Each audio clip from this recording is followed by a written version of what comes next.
പത്തരമാറ്റിന് വരാനിരിക്കുന്ന എപ്പിസോഡിൻ്റെ റിവ്യൂയിലേക്ക് എല്ലാവർക്കും സ്വാഗതം. നയന രാവിലെ തന്നെ വീട്ടുജോലി ചെയ്യാൻ കിച്ചണിൽ കയറി. പക്ഷേ മുത്തശ്ശൻ നയനയെ ജോലി ചെയ്യാൻ സമ്മതിച്ചില്ല.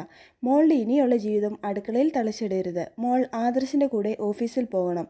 മൂർത്തീസ് ജ്വല്ലേഴ്സിൻ്റെ ഡിസൈനറായി ഞാൻ മോളെ അപ്പോയിൻമെൻറ്റ് ചെയ്തു കഴിഞ്ഞു. അങ്ങനെ മുത്തശ്ശൻ പറയുന്നത് കേട്ട് നയന ആകെ ഞെട്ടി നിൽക്കുകയാണ്. അതൊന്നും വേണ്ട മുത്തശ്ശ, എനിക്കാണെങ്കിൽ ഓഫീസിൽ പോയി ജോലി ചെയ്യാൻ ഒട്ടും താല്പര്യമില്ല. ഞാൻ ഇവിടുത്തെ വീട്ടുജോലി ചെയ്തു കൊള്ളാം എന്ന് പറയുകയാണ് നയന. ഇത് അച്ഛൻ്റെ തീരുമാനമാണ് നയന. ഞാൻ ഈ കാര്യം അച്ഛനോട് പറയാൻ വരികയായിരുന്നു. ഇനിയും എൻ്റെ മരുമകളെ വീട്ടുജോലിക്കായി നിർത്താൻ എനിക്ക് താല്പര്യമില്ല എന്ന് പറയുകയാണ് ദേവയാനി. അല്ല അച്ഛ, നയനമോൾക്ക് ഓഫീസിലെ സാലറി ഫിക്സ് ചെയ്തോ എന്ന് ദേവയാനി ചോദിക്കുന്നുണ്ട്. അതൊക്കെ ഞാൻ തീരുമാനിച്ചു കഴിഞ്ഞു ദേവയാനി. മാസം 2.5 ലക്ഷം രൂപയാണ് നയനയുടെ സാലറി. ഇതിൽ കൂടുതൽ വേണമെങ്കിൽ മോൾക്ക് എന്നോട് ചോദിക്കാം. കാരണം അത്രയും കഴിവുള്ള കുട്ടിയാണ് എൻ്റെ നയനമോള് എന്ന് മുത്തശ്ശൻ പറയുകയാണ്. അനാമികയ്ക്കും രേവതിക്കും അത് സഹിക്കാനായില്ല.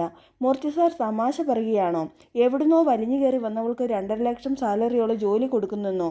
അതിനെന്ത് യോഗ്യതയാണ് നയനയ്ക്കുള്ളത്? അവളെക്കാളും എന്ത് മിടുക്കിയാണ് എൻ്റെ മോള്. നയനയെ വീട്ടുജോലി ഏൽപ്പിച്ച് അനാമിക മോളെ ജ്വല്ലറിയിലെ ജോലി ഏൽപ്പിക്കണം എന്ന് പറയുകയാണ് രേവതി. അതെ, അമ്മ പറഞ്ഞതാണ് ശരി. ഞാൻ ജ്വല്ലറിയിലെ ജോലി ചെയ്തു കൊള്ളാം. നയനേടത്തി അടുക്കളയിലെ കാര്യങ്ങൾ ചെയ്യട്ടെ. വേണമെങ്കിൽ മുത്തശ്ശൻ അതിൻ്റെ കൂലി കൊടുത്തേക്ക്. വെല്ലോ 10,000-20,000 രൂപ കൊടുത്താൽ മതി. അതിനേ അർഹതയുള്ളൂ. അല്ലാതെ 2.5 ലക്ഷം രൂപയുടെ ജോലിക്കൊന്നും കൊടുക്കാനുള്ള അർഹതയൊന്നും ഇവൾക്കില്ല. അതുകൊണ്ട് തന്നെ ആ ജോലിക്കൊന്നും ഞാനും അമ്മയും ഒരിക്കലും സമ്മതിക്കുകയുമില്ല. അങ്ങനെ അനാമിക പറയുകയാണ്.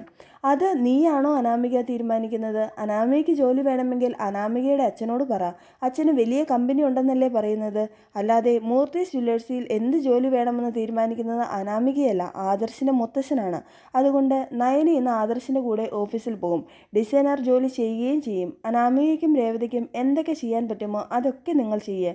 മോനെ ആദർശേ, നീ പവിത്രയെ വിളിച്ച് നയനയ്ക്കുള്ള ക്യാബിൻ റെഡിയാക്കാൻ പറ. എല്ലാവരും കൂടി ചേർന്ന് നയനയെ മാലയിട്ട് സ്വീകരിക്കണം എന്നൊക്കെ പറയുകയാണ് ദേവയാനി. ഞാൻ ഇപ്പോൾ തന്നെ പവിത്രയെ വിളിച്ച് എല്ലാ കാര്യവും അറേഞ്ച് ചെയ്യാമേ എന്ന് ആദർശ് പറയുമ്പോൾ, അതൊന്നും വേണ്ട ആദർശേട്ടാ. ഞാൻ നവ്യേച്ചിയുടെ ഡെലിവറി കഴിയുന്നതുവരെ ഇവിടുന്ന് എങ്ങോട്ടുമില്ല. ഞാൻ ഓഫീസിൽ വന്നാൽ ചേച്ചിയുടെ കാര്യങ്ങൾ നോക്കണ്ടേ? എനിക്ക് എൻ്റെ ചേച്ചിയെയും കുഞ്ഞിനെയും നോക്കണം എന്ന് പറഞ്ഞു നിൽക്കുകയാണ് നയന. എന്താ മോളെ ഇങ്ങനെ? നിനക്ക് കിട്ടിയ അവസരം നീ ആയിട്ട് കളയരുത്.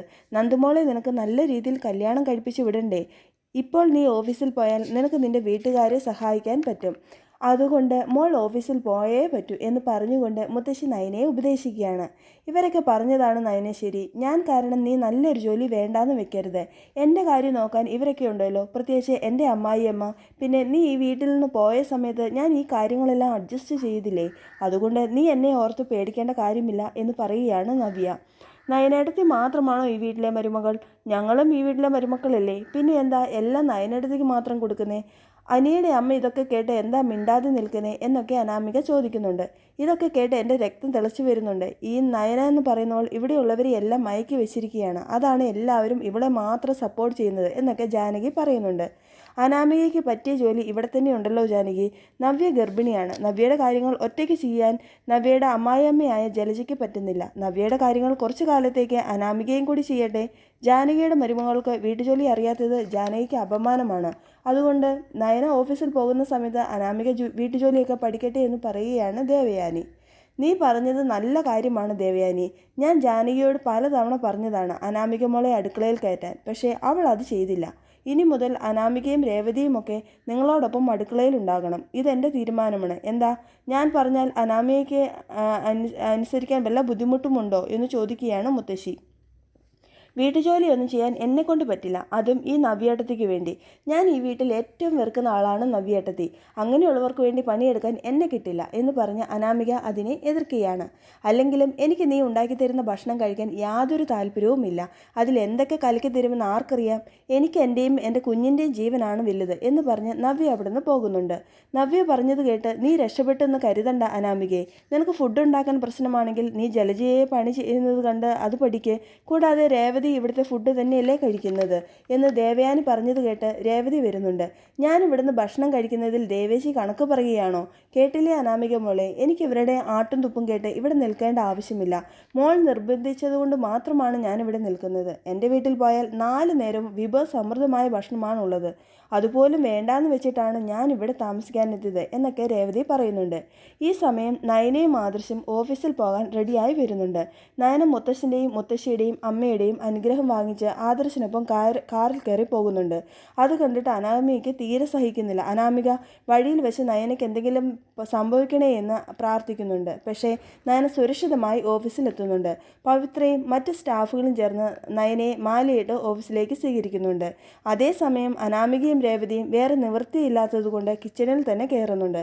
അനാമികയ്ക്കും രേവതിക്കും കുക്കിംഗ് അറിയില്ലെങ്കിൽ ഞാൻ വേറെ പണി തരാം.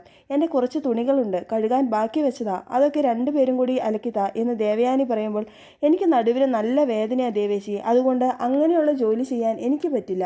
അതുകൊണ്ട് ഞാൻ ജലജയെ സഹായിച്ച് ഈ കിച്ചണിൽ തന്നെ നിന്നുകൊള്ളാം എന്ന് പറയുകയാണ് രേവതി.